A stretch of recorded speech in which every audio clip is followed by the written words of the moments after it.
Bienvenue dans l'émission Question d'engagement, l'émission qui met en lien des initiatives jeunes ou moins jeunes d'ailleurs, avec les auditeurs de Radio Courtoisie. Aujourd'hui, on est avec Romain Maréchal. Bonjour Romain. Bonjour Alice. Alors, avec Romain, on se connaît depuis un certain temps maintenant, mais c'est vrai qu'on n'a jamais pu faire quelque chose de commun. Et on est tous les deux, on a un point commun, c'est que nous sommes deux personnes engagées qui avons monté Notre Bébé. Et Romain a récemment monté Épopée Film, qui est donc une plateforme VOD, mais pas que. On en parlera dans la deuxième partie de l'émission. D'abord, on va vous parler un petit peu de vous, Romain. Alors, on vous connaît parce qu'on connaît votre sœur, Marion Maréchal. Aujourd'hui, on va parler du Romain Maréchal qu'on connaît peut-être un petit peu moins aussi à ce niveau-là, puisque vous avez été moins sur le devant de la scène jusque-là. Ça commence à arriver, on vous a vu dans Closer, c'est ça, je crois? Entre autres, oui, si on veut. Pour parler de qui est le mystérieux frère de Marion qui lance cette plateforme. Moi, j'avais une première question, puisqu'on est là aujourd'hui pour parler d'engagement. Romain, est-ce que vous êtes une personne engagée ? Oui, je pense qu'on est engagé à partir du moment où on vit en France, qu'on a ce patrimoine extraordinaire à défendre. L'engagement, c'est aussi... je suis marié là depuis 3 ans, j'ai 2 enfants. Deux enfants en 3 ans, c'est un bel... on fait ce qu'on peut, hein. J'ai la chance d'avoir une très belle femme, donc là-dessus je suis gâté. Et donc ça aussi, c'est une forme d'engagement. Et je pense que quand on devient chargé d'âme, particulièrement, on a envie aussi de transmettre. Et tout ça, ce sont des facteurs, évidemment, d'engagement. Tout à fait. Alors, on sait l'héritage aussi familial que vous pouvez avoir. Est-ce que c'est quelque chose qui vous a aidé dans votre engagement ? Est-ce que vous avez eu par le passé un engagement plus politique, un engagement plus d'entrepreneur, un engagement religieux peut-être ? Comment cela s'est traduit chez vous ? Puisqu'on sait que c'est presque dans votre sang, ça peut-être aussi. Alors effectivement, l'environnement dans lequel j'ai évolué m'a permis de me confronter à des problématiques très tôt.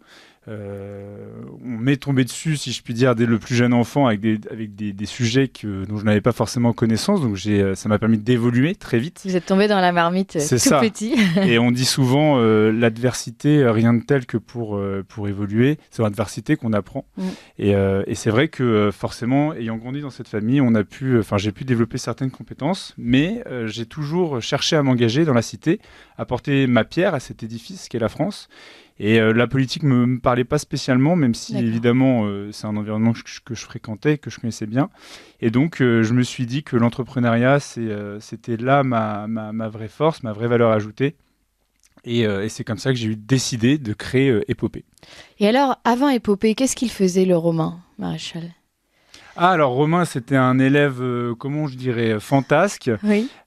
J'étais assez agité, jeune, esprit libre, hein, même si on veut être un peu poète. Esprit rebelle. Voilà, c'est ça, on va dire ça comme ça, effectivement. Et en fait, autour de mes 20 ans, je suis parti en Australie pendant 1 an. D'accord. Dans le cadre d'études ou simplement... Complètement, non, vraiment une rupture nette. J'avais envie de découvrir le monde. C'est plus de 17 000 km, l'Australie. Oui, c'est loin. Donc pour prendre du recul, c'est ce qu'il y a de mieux. Et là, j'ai fait plein de petits boulots. J'ai lavé des voitures, j'ai été serveur, peintre en bâtiment. Enfin voilà, j'ai vraiment fait tous les boulots d'immigrés possibles et imaginables. Et du coup, je me suis aussi forgé comme ça. J'ai pu développer ma propre existence, subvenir à mes propres besoins. Et donc, je suis revenu. Et en fait, je suis revenu parce que la France me manquait. Tout le monde me disait oui, tu vas rester là-bas, tu vas rester en Australie, etc. Et en fait, non, j'écoutais du Barbara, du Brel, j'écoutais du Aznavour. Je pensais que la France, tous les jours, la France me manquait. Et vous n'avez pas eu la tentation de l'immigré qui reste finalement en Australie ? Ça vous a pas du tout passé par l'esprit de faire votre vie là-bas Alors, quand je suis parti, je me suis dit pourquoi pas. Moi, je suis toujours ouvert aux opportunités. Je n'ai aucun dogme en moi. Je découvre les choses grâce aux expériences. Et en fait, non, très vite, j'ai réalisé que ma place, c'était ici, c'était en France. Mais j'avais besoin de prendre ce recul pour comprendre la chance que j'avais en fait de vivre dans un pays aussi extraordinaire. Et puis ce goût aussi, on en avait parlé donc dans l'émission précédente avec cette réalisatrice de films sur l'armée, qui met beaucoup cela en avant. Et c'est vrai que on retrouve peut-être chez le jeune homme, chez le jeune Romain de 20 ans, cette quête d'action, cette quête d'aventure aussi peut-être qu'on a pu retrouver dans les films de Chienne Marie Caron. Exactement, on dit les voyages forment la jeunesse, c'est totalement vrai. Mm. Réussir à sortir du cocon familial et à subvenir à ses propres besoins, c'est une nécessité absolue si on veut s'accomplir. Et moi, je pense qu'on ne peut pas exploiter la totalité de son potentiel si finalement on ne sait pas qui on est. Et ce voyage a été un vrai voyage initiatique sur la découverte de mon moi intérieur en réalité. Oui, c'est ça, de savoir qui on est et où on va aussi. Ça aide. C'est une bonne base de travail en tout cas. C'était 1 an en Australie, c'est ça ? C'est ça. 1 an en Australie. Et après, à 21 ans, vous revenez en France. Et là, qu'est-ce qu'il se passe ? C'est ça. Donc, j'avais l'opportunité de reprendre des études en école de commerce, même si les études, ça n'a jamais été mon fort. Ou de me confronter à la réalité de la vie du travail. Même si moi, j'ai toujours travaillé parce que j'ai été en bac professionnel vente, donc beaucoup de stages. Ensuite, j'étais en alternance en BTS Commerce International. Dans une société qui fait de l'ingénierie nucléaire et du génie civil, d'ailleurs, qui s'appelle EGIS. Et j'ai beaucoup aimé cette expérience. Mais donc, du coup, je reviens en France et j'ai l'opportunité de travailler donc dans l'entreprise de mon père. J'ai la chance d'avoir dans ma famille beaucoup d'entrepreneurs. Et mon père en fait partie. Il avait une banque d'affaires qui était spécialisée donc, en fusion-acquisition et en conseil stratégique. Et donc, j'ai travaillé avec lui pendant 2 ans. Et j'ai énormément appris, j'ai beaucoup voyagé. Et au bout d'un moment, je me suis dit, il faudrait aussi peut-être que je me lance dans l'entrepreneuriat. Donc j'ai créé une première société de conseil qui s'est pas bien passée, mauvaise association, modèle économique qui était pas bon, mais très bien, ça a été beaucoup d'apprentissage. Le propre de tous les entrepreneurs, c'est les premières étapes. Je pouvais me le permettre parce que j'avais la vingtaine, donc c'était très bien. J'étais encore chez papa-maman, donc je pouvais prendre ce risque-là. Et puis finalement, très vite, je me suis dit qu'il fallait quand même que j'ai des revenus, donc je me suis mis dans l'immobilier. Là aussi, grande école de la vie. Oui. Donc l'immobilier dans l'Ouest parisien, j'ai fait ça pendant 5 ans. C'est à cette époque où j'ai rencontré mon épouse, avec qui j'ai eu la chance de me marier, d'avoir 2 enfants. Et en fait, c'est en rentrant de mon mariage, je me suis marié en juin, et c'est en rentrant en août, de ces vacances prolongées, on va dire, où en fait, je me suis dit, mais il faut impérativement que je m'engage pour la France, et il faut aussi que je crée les conditions de mon autonomie financière pour ma famille. Donc double création de valeur.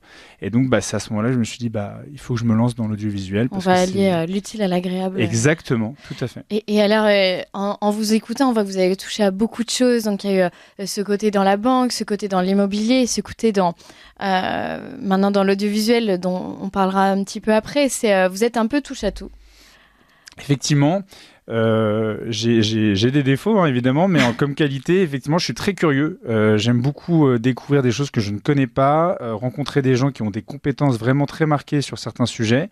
Et effectivement, moi, j'ai pas peur. J'ai pas peur de découvrir des nouveaux environnements. D'accord. Donc c'est voilà. Et alors, avant de parler vraiment du projet Épopée, comment vous êtes préparé à cela, à rentrer dans le monde de l'audiovisuel, presque du cinéma, c'est quand même très différent de l'immobilier. Quel a été ce cheminement ? C'est ça qui m'intéresse. J'y suis allé en fait. Je pense qu'en fait, c'est l'action qui crée la stratégie et pas l'inverse. Je pense qu'il faut y aller, il faut mettre le pied dans la porte et ensuite on compose avec ce que la vie ou la providence nous met sur le chemin. Donc c'est comme ça que ça s'est fait. En fait, j'avais envie de créer... J'avais envie de me mettre au service de la France et de me servir du progrès technique et de tous les outils qu'on a aujourd'hui à notre disposition pour mettre en valeur ce patrimoine.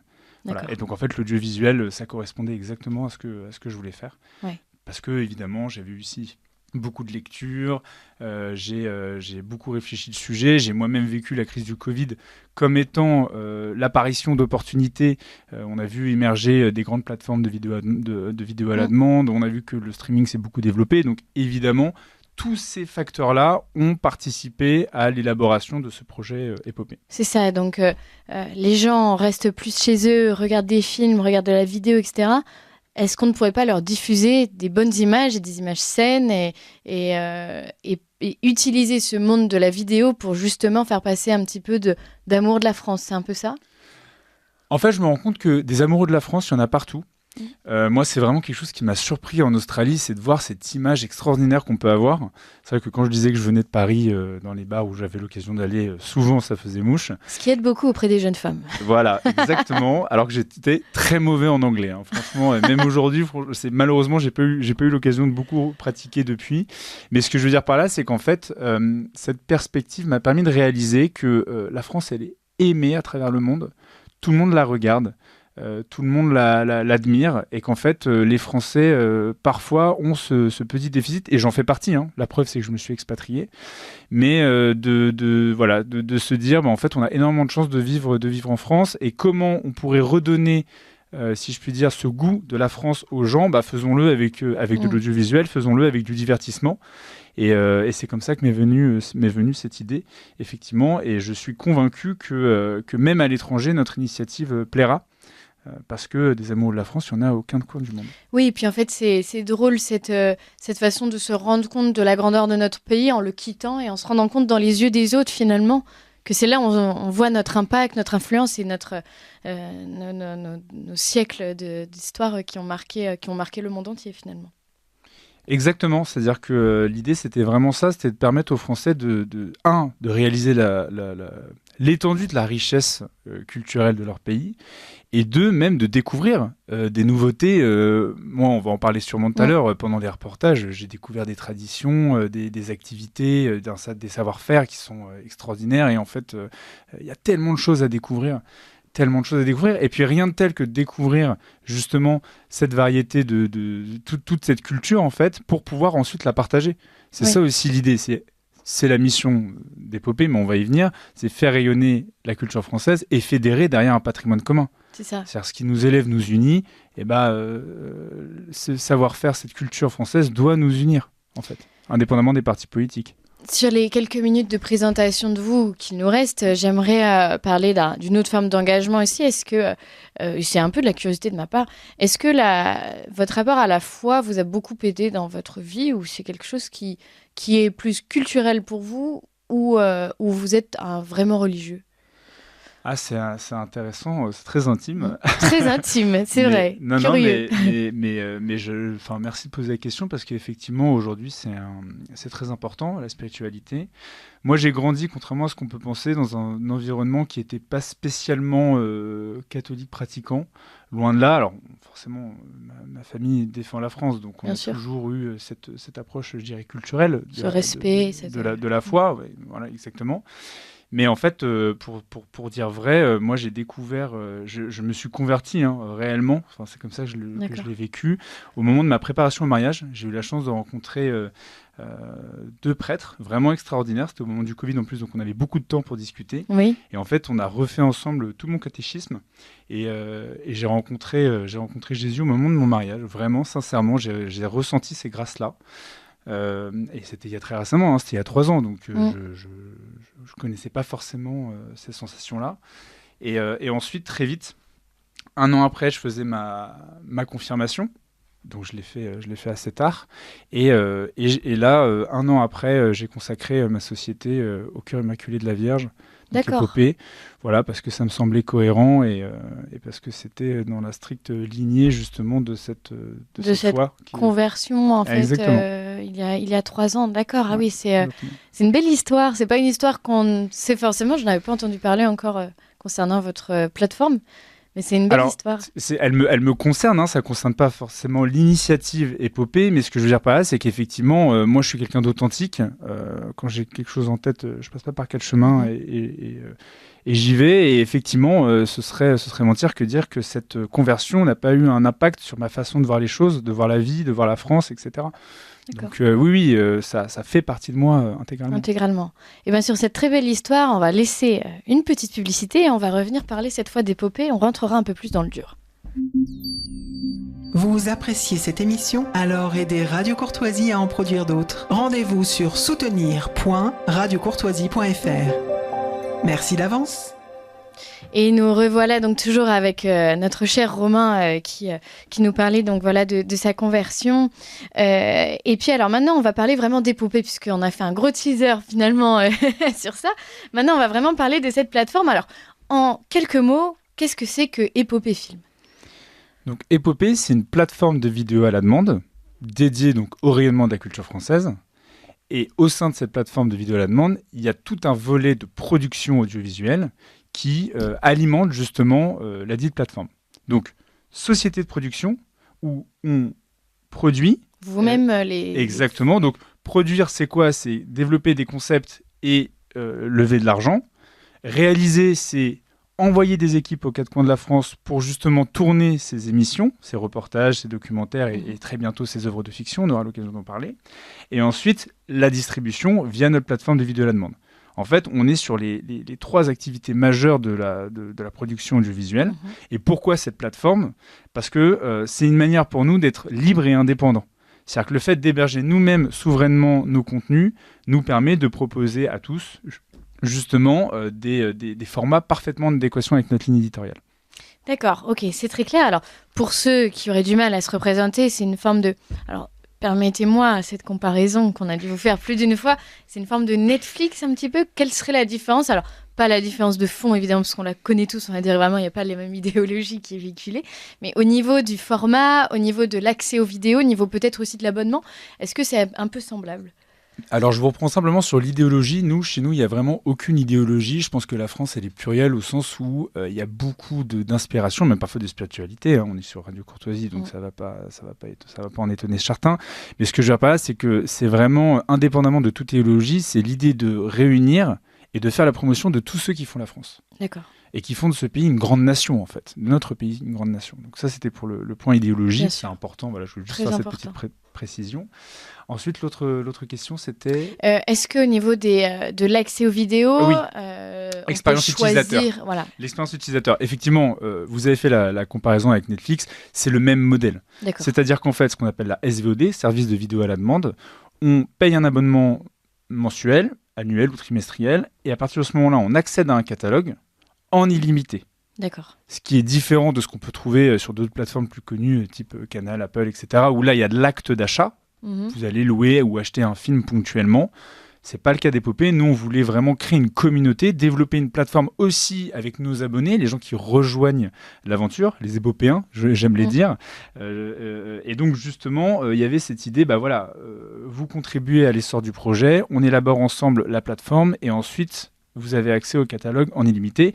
Et donc, pour que ce modèle économique fonctionne, c'est la raison justement de la société de production, il faut qu'il y ait régulièrement du contenu qui arrive sur la plateforme, exactement, que le catalogue se renouvelle. D'accord. Et pour moi, c'est un enjeu très ambitieux dans le sens où en fait, j'ai à cœur d'industrialiser la production de contenu au service de la France. D'accord, ok. Voilà, c'est ça mon enjeu.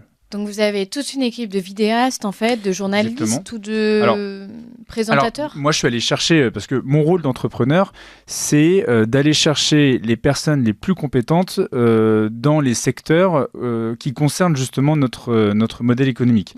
Je ne suis pas de l'environnement de l'audiovisuel, d'ailleurs tant mieux, parce que je me suis retrouvé confronté à des problématiques que si j'avais été de l'environnement, je n'y serais pas allé.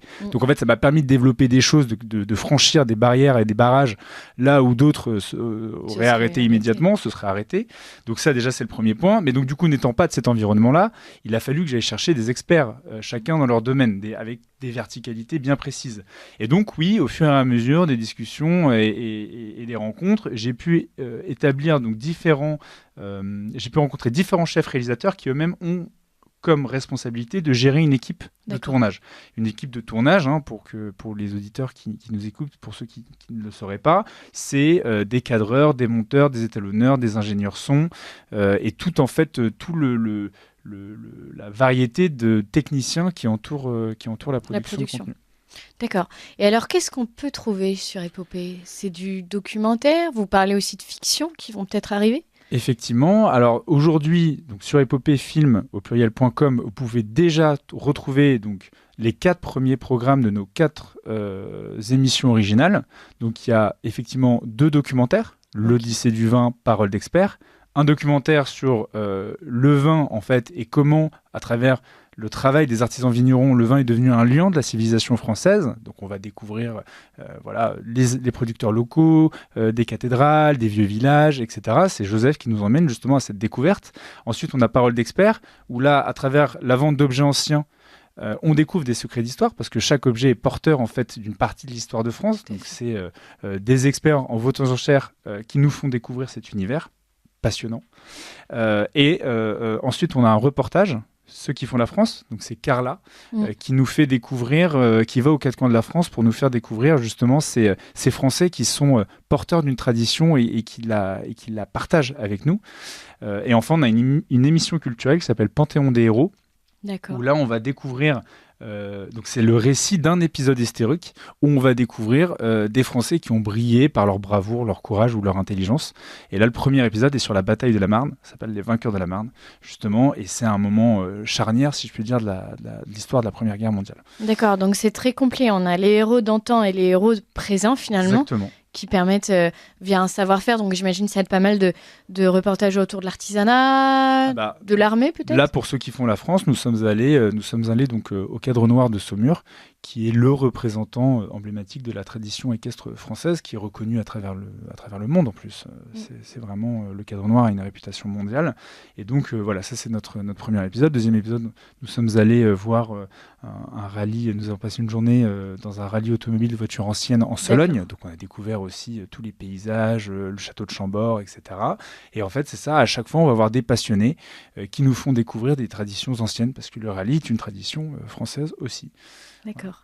Alors, vous me parliez tout à l'heure, et vous m'avez tendu une perche, de peut-être des films de fiction. Oui. Je suis très intéressée. Alors, exactement. Donc là, c'était ça, c'est pour ce qui est déjà disponible. Bien évidemment, aujourd'hui, on a besoin de fonds pour développer notre activité. Donc, c'est pour ça qu'on a mis en place un système de préfinancement. On cherche 7000 abonnés. Alors, donc, c'est des gens qui vont d'abord payer un abonnement en attendant que la production ait lieu. Exactement. En fait, on a mis en place... En fait, c'est 10 € par mois. C'est le modèle économique classique de la plateforme VOD. Et nous, on a mis en place une offre de lancement, donc à 100 € l'année. Donc, on offre 2 mois d'abonnement pour pouvoir justement réunir ces 7000 abonnés pour avoir une application mobile sur laquelle on retrouvera tout le catalogue, mais également avec de la fiction. Donc, j'y viens. Mais pourquoi c'est important, et je veux qu'on prenne le temps d'expliquer ça. Le contenu, la production audiovisuelle, ça coûte cher, particulièrement quand on veut faire de la qualité.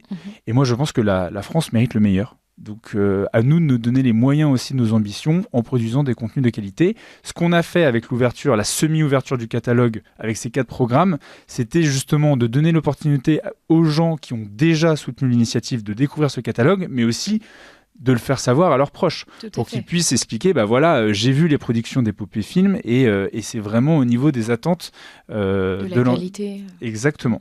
Ça, c'était vraiment un point important. Mais donc, une fois qu'on a atteint cet objectif, c'est pour ça qu'il faut être nombreux à nous soutenir, on a une application mobile qui permet ensuite d'accéder à un catalogue qui comprendra, ce qui est le cas aujourd'hui, mais avec d'autres formats, donc des reportages, des documentaires, des émissions culturelles. Là, actuellement, on travaille sur différents formats de fiction. Et à ce moment-là, donc pour la fiction, on est en train de travailler donc, sur des dessins animés avec une société d'animation pour la jeunesse. On travaille également sur, un huis clos, donc une série. C'est très important. Le modèle économique de la plateforme VOD se prête beaucoup plus aux séries. Donc on a différents scénarios de séries qui sont en cours de réalisation. Et évidemment, à terme, des spectacles et toute la palette de divertissement qui va être à la disposition des futurs abonnés. C'est passionnant, d'autant plus que moi je connais beaucoup de gens dans mon entourage qui ne veulent pas avoir de télé pour des raisons j'en fais partie. Diverses et variées, de ne pas vouloir se morfondre parfois dans une actualité mortifère ou pour d'autres raisons que chacun a. Et je me dis que c'est vraiment une belle alternative aussi à ces gens qui peuvent aimer les écrans et les films mais qui ne veulent plus regarder la télé. En fait, c'est ça, c'est vraiment mêler l'utile à l'agréable, c'est-à-dire à travers le divertissement, qui pour nous, à partir du moment où il est bien fait, il est universel, donc il touche tout le monde. À travers le divertissement, comment mettre une petite touche de ludique où on va pouvoir aussi découvrir des nouveautés, des choses qu'on ne connaissait pas sur nos traditions et notre culture.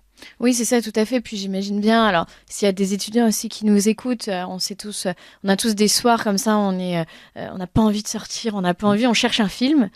Et en fait, on ne trouve rien parce que si on va sur Netflix, on sait qu'on va être abreuvé d'une idéologie woke insupportable et qui fait que des films sympas deviennent barbants. Les films à la télé, très honnêtement, il n'y a plus grand-chose. Hein. Ça, je m'en suis fait la réflexion mille et maintes fois avec mes grands-parents en me disant il n'y a rien. Et c'est vrai que je trouve que l'initiative est vraiment, vraiment intéressante pour toutes ces soirées où moi, à chaque fois, je me dis mais là, j'aimerais bien me poser, avoir un truc sympa à regarder et je ne sais pas quoi mettre. Et je me dis que ça peut être vraiment sympa. C'est exactement la proposition de valeur d'Épopée. C'est-à-dire qu'en fait, on se rend compte, moi, quand je suis arrivé dans cet écosystème, qu'il y a YouTube qui est de la production amateur et semi-amateur, très bien en grande quantité, mais pas forcément, la qualité n'est pas forcément toujours au rendez-vous. Puis il faut aller chercher soi-même. Il faut aller chercher. Exactement, faut même parfois le chercher longtemps. Ensuite, on avait bien au-dessus le Puy du Fou avec le parc d'attractions, et puis aujourd'hui, donc les spectacles, et aujourd'hui, Vaincre ou Mourir, donc cette activité cinéma, grand écran. Et en fait, entre les deux, il y avait un espace énorme. Ouais. Et en fait, nous y sommes. Ouais. Voilà. C'est exactement comment je dirais, l'espace qu'on veut occuper aujourd'hui avec Épopée. Donc c'est pour ça qu'on a développé une plateforme de VOD. Parce qu'en fait, avec une plateforme de VOD, on a l'obligation de produire du contenu en permanence. Régulier. Et donc, du coup, ça nous oblige à être efficace, à industrialiser, à mettre en place des process, etc., justement pour pouvoir pallier à ce besoin de contenu, parce on a tous des moments où, voilà, on a envie juste simplement de s'asseoir, de se poser même dans son canapé, pardon de le dire comme ça, et de regarder un contenu de divertissement où, voilà, on peut se détendre, etc. C'est exactement la proposition qu'on fait. Et sans avoir cette frénésie du clic, c'est-à-dire de toujours vouloir changer de vidéo parce qu'on n'est pas assez... Là, on sait que pendant 1 heure, on a un reportage de qualité qui, en plus, va nous apprendre des choses, être sérieux à la France. Alors, pour résumer, là, au niveau de vos besoins, vous avez besoin de 7000 utilisateurs, c'est ça en avance? C'est ça. En fait, c'est le principe d'une campagne de préfinancement. D'autres diront crowdfunding. L'idée, c'est quoi? C'est simplement qu'aujourd'hui, on arrive avec une offre, Épopée Film, donc une plateforme de vidéo à la demande dédiée au rayonnement de la culture française, une offre de divertissement, avec, comme je vous l'ai dit, des reportages documentaires, des œuvres de fiction, des séries, des dessins animés, des spectacles. Mais pour qu'on puisse justement proposer un catalogue riche et varié, il faut qu'on ait les moyens de produire. On a déjà les équipes, on a déjà la plateforme, il ne reste plus que les fonds, en fait, le nerf de la guerre, pour pouvoir justement accélérer la cadence de production. D'accord. Et en plus, il y a un côté intergénérationnel, c'est-à-dire qu'Épopée, on peut accéder de son smartphone, c'est ça? Exactement. Et de son ordinateur. Dès que vous avez accès à Internet, vous pouvez y accéder, donc sur tous les différents outils à notre disposition. Et l'idée, c'est effectivement ça, c'est-à-dire qu'on voulait transcender les origines sociales et les générations. C'est ça. Tout le monde a accès maintenant à Internet quasiment partout, tout le temps, en fait. Donc c'était ça l'idée d'Épopée, c'est-à-dire qu'on n'est pas à se déplacer dans une salle de cinéma, c'est vraiment qu'on puisse à n'importe quel moment accéder au contenu. Merci infiniment Romain Maréchal pour cette très très belle présentation. Merci beaucoup Alix pour cet entretien très agréable. De très agréable. Merci infiniment et puis à la prochaine. À bientôt.